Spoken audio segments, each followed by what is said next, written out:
Welcome, everyone, to our next webinar in the series we've put it together under the banner of, as you recall, Strong Families Survive Tough Times. The times are upon us. How's your family? And with us to kick it off today and give us a little history of where we've been is Peter Culver. So thanks, Tom. And for those of you who have been regular listeners, apologies, but for hopefully some new listeners, in our first three programs, we've covered in podcast one, just the phenomenon of shirt sleeves to shirt sleeves in 3 generations, and our belief that the key to stopping that phenomena is trust and communication around joint decision-making in families. Podcast 2 went a little bit deeper on one of the concepts that's involved there, which is the relationship between independence and interdependence. And we live in an era of independence, but in fact, interdependence is probably much more beneficial in building a strong family.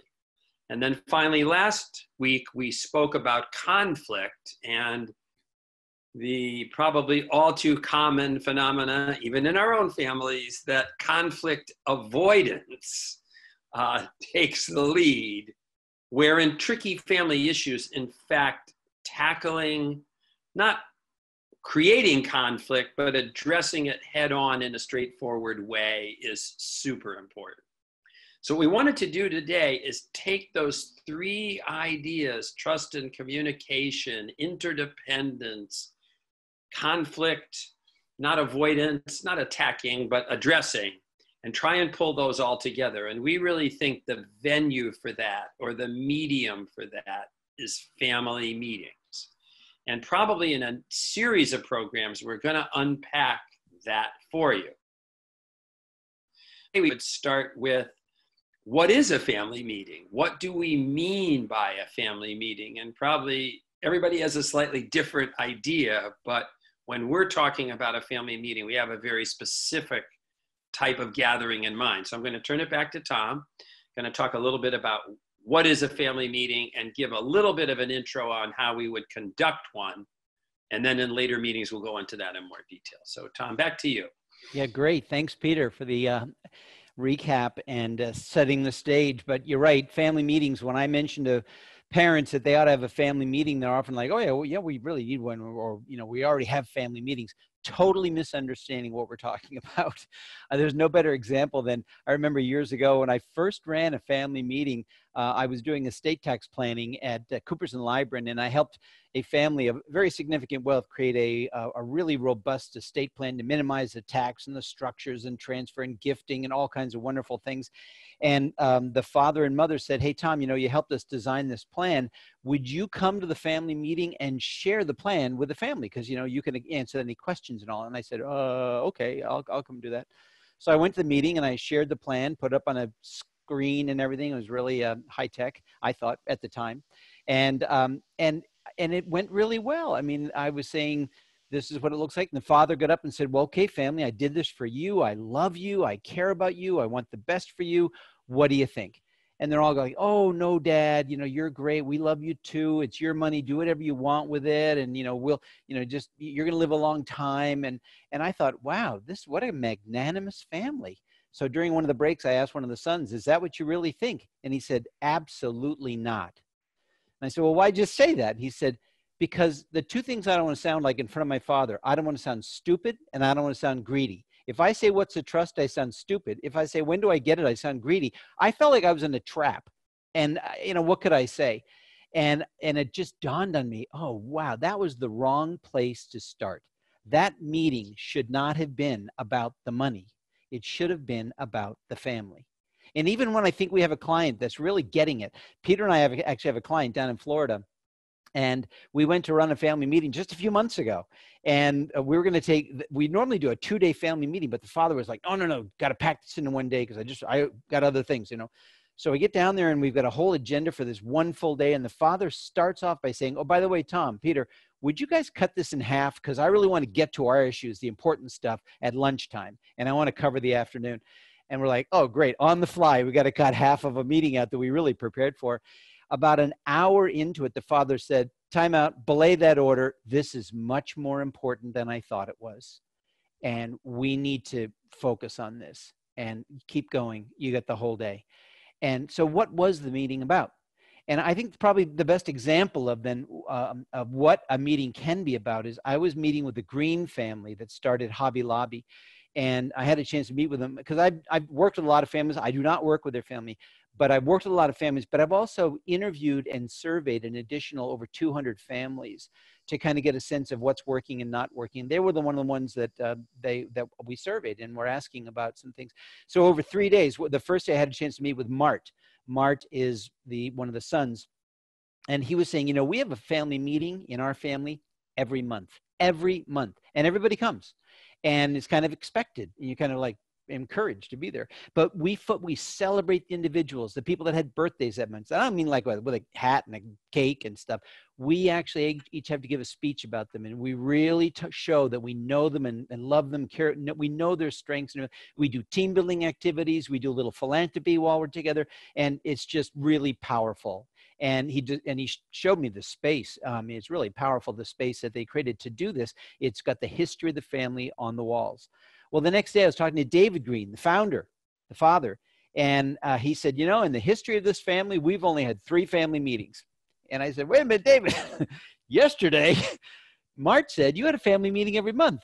And he said, oh, no. He's talking about the meetings where we focus on building a strong family. I'm talking about the meetings where we talked about the money. They only had 3. They were very important meetings, and I won't get into that now. But the importance of the family meetings every month made those 3 what we would call business meetings go as well as they did, unanimity of voting, because of the family meetings they were doing every month. Now, you don't have to have family meetings every month, but you need to have them every year minimum, and probably 2 or 3. We think the sweet spot's 2 or 3 a year. And then the agenda needs to be about who are we as a family? Families, as we talked about in one of the previous talks, families are often using their wealth to create independence to the point of estrangement from each other. They don't know each other as well. And so this idea of having a family meeting where they're really intentionally spending time getting to know each other differently, and we can go through the agenda, what that looks like at a later call, but it's really important that they focus on how do we get to know each other differently. When you have a family meeting, if it's only like once every 5 years, down the road, if you're still having them, good luck. But you're going to have name badges. If you're having them frequently enough, you shouldn't need name badges. Everybody should be there. I know it's a little bit more difficult with COVID going on, but we're still seeing families having family meetings on Zoom. And we're doing a lot of those for clients as well. But those family meetings are the place we have a chance to, as Peter was saying, practice and manage conflict on making lower consequential decisions. Like, what's the agenda for the next family meeting? Things like that.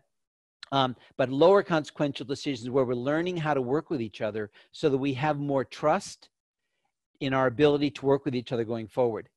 The last thing I want to say about the family meeting was the 3rd day I was out there with the Green family. Remember I told you I talked to Mart, the son, the first day. I talked to David, the father, the 2nd day. The 3rd day I talked to one of the granddaughters. And she brought her new husband, who's only been in the family for about 6 months, only married about 6 or 7 months ago.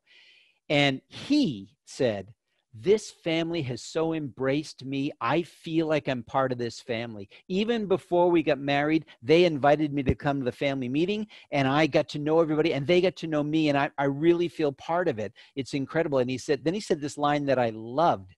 He said, I found that at that meeting, we intentionally build the bridge of grace and trust so we can drive the truck of truth over it.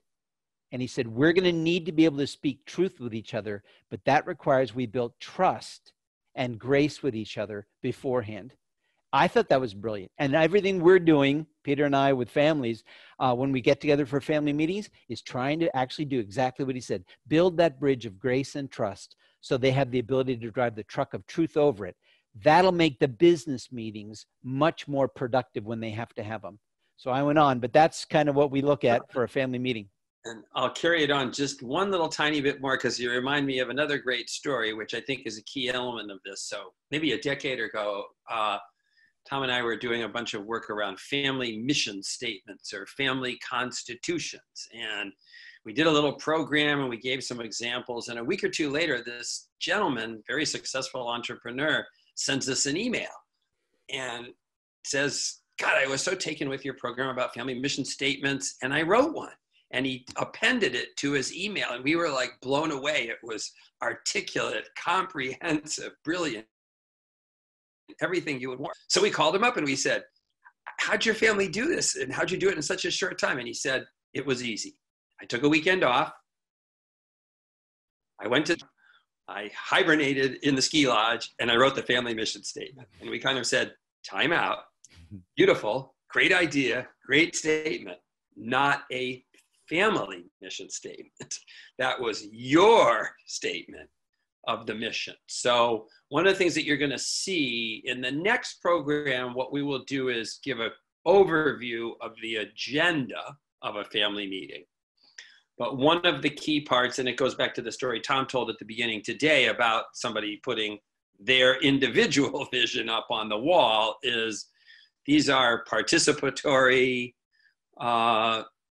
meetings where we want involvement by all people. So family meetings are a key to building a successful family. And if you'll keep joining us over the next several programs, probably in our next program, we'll give you an overview of what a whole family meeting looks like. And then in successive meetings, we can kind of unpack those little pieces. So Tom, I don't know, any last minute closing words or? My last minute closing word would be, I think the biggest epiphany I had, I think, from a parent was where a parent finally said, you know, I get the point that if I run the family meeting, I'm trying to control it. But if you run the family meeting, I get to do two things I couldn't do if I was running it myself. I get to participate and he said, I think participation is the opposite of control. I may not control it, but I can participate, and that will be a whole different conversation than if I'm trying to run it myself. And you'll see how families are actually getting to that point where they can participate in that practicing, managing conflict and communication rather than trying to mandate it from top down. So Great. Hope you find it interesting, but thank you very much. Everyone have a good weekend, and we'll look for you next week when we delve a little bit more detail into family meetings.